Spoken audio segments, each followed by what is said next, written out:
The Keystone of Spite.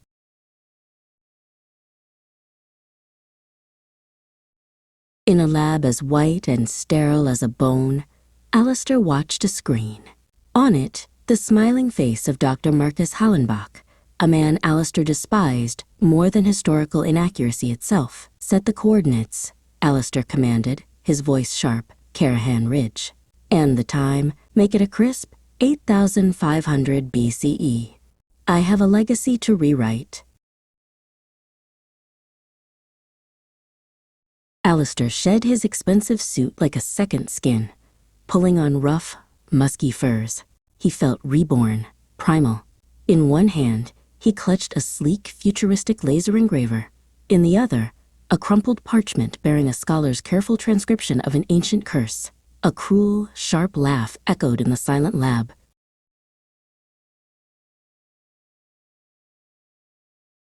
Time bent, then snapped back into focus.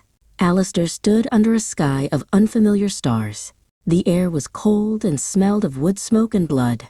A great bonfire crackled nearby, casting flickering shadows on the sleeping forms of hunters and their families. From the darkness, a pair of yellow eyes watched him. A wolf, unafraid.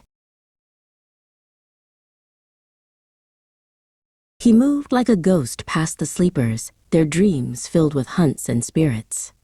Before him loomed the dark entrance to the great stone temple, a place of sacred silence. Alistair felt a giddy power, the thrill of a god meddling in the affairs of mortals. He was not just observing history, he was poisoning its well. Inside, the darkness was absolute, broken only by the sharp, sterile beam of Alistair's light.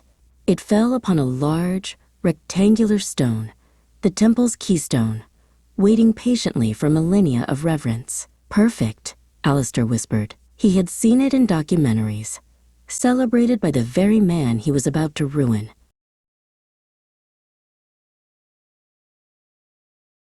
The laser hissed, an obscene sound in the hallowed quiet.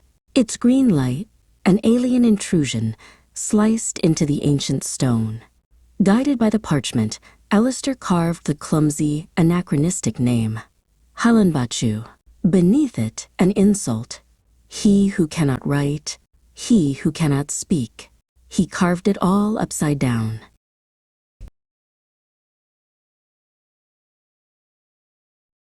His vandalism complete, Alistair stepped back. The inscription glowed faintly on the stone, a perfect paradox, a wound in time.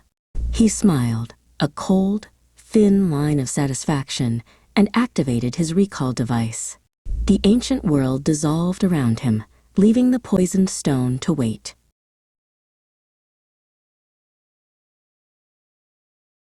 "10,000 years later, Dr. Marcus Hallenbach knelt in that same spot.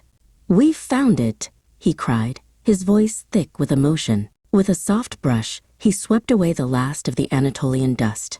His smile froze, then collapsed. He stared, his mind refusing to accept the impossible sight before him.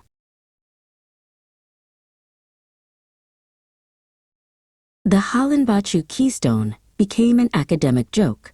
Akkadian script, 5,000 years before its time, and upside down?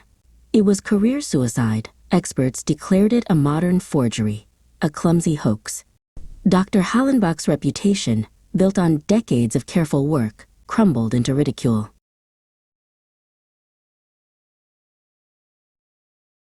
In a grimy bar, lit by a flickering neon sign, a man with a dirty eye patch nursed a cheap bottle. It was Dr. Hallenbach.